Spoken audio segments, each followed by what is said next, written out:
let's talk about first greetings, first impressions. So I meet many people after my lectures. I have a meet and greet. So I've probably shaken hands with 20,000 people in the last 4 or 5 years, maybe more than that. Could be 50,000. I'd have to do the mathematics, and I also learned to pay attention to this as a therapist because you want to put people at ease relatively quickly. The first impressions matter because they set the stage, right? So when someone new walks into your office, if you're a therapist, you don't want to be thinking, oh my God, here comes another panoply of problems. You want to be thinking, this is going to be interesting and hopefully I can be helpful to this person. And I'd like to do that as quickly and efficiently as possible. And it'd be good to get the ball rolling. That's a good initial prayer, you might say, to sort yourself out. Now, when I watch someone approach me to shake my hand, it's like the introduction to a dance. And so you have to specify the space. So I guess you use your eyes and your body. You turn your body towards the person. You make eye contact with them. And that defines a shared space right away. And then I match my tempo to their tempo.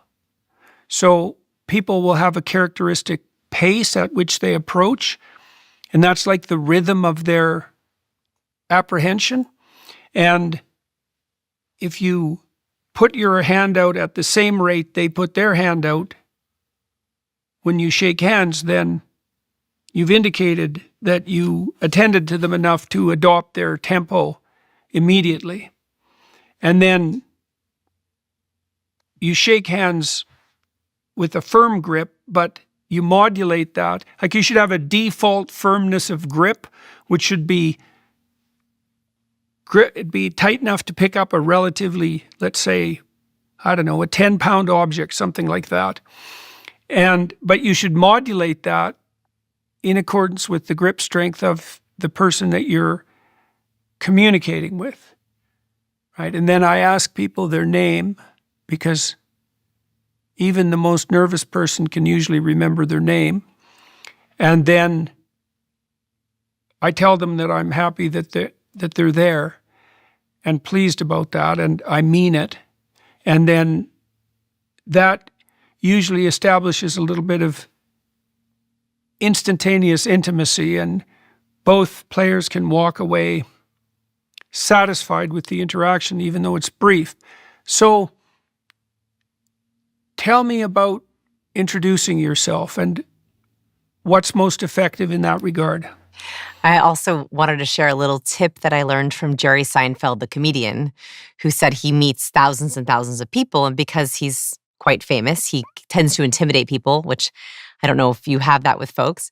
He has a trick he uses where he finds if he asks them too big of a question, they get too nervous. Name is good. He always then asks a numbers-based question because it kind of accesses a part of the brain that is very logical. So he'll say, how long have you been married? How long have you lived in Toronto? How long have you been here? How far away do you live from the venue? He asks a numbers-based question, which is like a way for them to sort of find themselves to then be able to tell a story about their marriage or about how long they lived there or how long it took to get there. So that's a little tip for anyone who is talking to a nervous person. Sometimes numbers can be good. You know, it's funny, you walked me through your introduction process, and there's one piece that you missed for awkward people.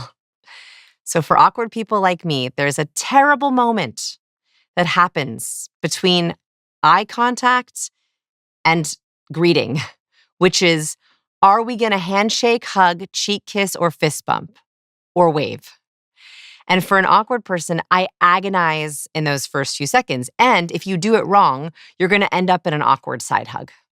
And so what I say to people is, I actually don't want you to match them in terms of the greeting. I think it's better to be the assertive one and show them the kind of greeting you want. So if you want a handshake, clarity of signal. We know that human to human, if I'm going to stick my hand out towards you and slightly blade my body, I want a handshake and I'm coming in for a handshake. If someone doesn't want a handshake, they'll go like this. They'll wave at you. And then you can change to, oh, yep, good to see you. So if I want a handshake, I'm coming at you the moment I enter the room. I am, morning, Jordan, it's so good to see you. I'm so happy to see you, even if that means I am holding it up. So clearly signal, this is a handshake. If you want a hug, and this is for huggers, please, please keep this in mind.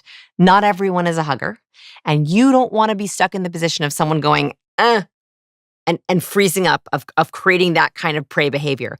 So what I recommend, if you want a hug, do the open palm. We recognize universally if someone's coming at us with two open palms, they are coming in for a more intimate embrace.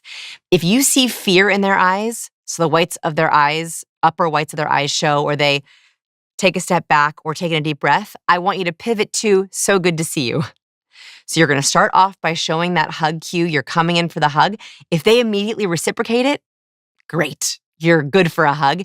If they either freeze, hide their hands, slow down, or show the fear response, you should then change to a handshake. Those 2 seconds, you have given them a gift of being clear with the kind of greeting you want, and you're going to get more oxytocin from it. If unwanted touch happens or awkward touch happens, it's worse than having no touch at all, because you're actually going to create cortisol. We're going to make someone stressed, or adrenaline, even worse. So getting ready for that first touch is a really critical piece. And then a couple notes on the handshake, because I think I learned growing up how to handshake. Like my dad sat me down and said, here's how you handshake. But I'm noticing a lot of my younger students, they haven't had the handshake lesson and they're handshaking less. So if I could share, there's a mechanics to a handshake, which is you always want to offer vertically. So up and down, thumb pointed towards the sky. You never want to offer your hand up. It's a submissive gesture. You never want to offer your hand palm pointed down. It's a dominance gesture. So you're going to offer it vertical. You're going to grip them. I always say, I liked your analogy of picking up a 10-pound object. I say squeeze them like you're squeezing a peach. So squeeze until you feel a little firmness, right? So you're going to try to squeeze until you feel a little firmness. Then, interestingly, usually if you're meeting someone for the first time, it's 3 pumps. 1, 2, 3. Nice to meet you. If you already know someone, often it's 1. So good to see you. So if you're thinking about the kind of mechanics of that, 1 to 3 is the appropriate amount. Save the double clasp for extra warm. So a lot of politicians will do that, the double clasp over. That's because it's sort of double the oxytocin. It's on the way to a hug. I say only do that if you're super confident in doing it well. Otherwise, it's that 1-to-1 up and down vertical. Right. What are you doing with your eyes? I like to make mutual eye contact during the handshake, but I don't want to make 100% eye contact in the first few minutes of interaction. That's a myth. I think people are told, make more eye contact. And eye contact is good, but 60 to 70% is ideal. 100%, 90% eye contact is considered invasive or territorial. It's actually like a pre-fighting kind of a cue. So make eye contact in those first few seconds, and then you can look around the room. Welcome, so happy to have you here. When you're processing, you should and feel free to look away as you're cognitively processing something. So 60 to 70% eye contact is great. You don't need to go more than that.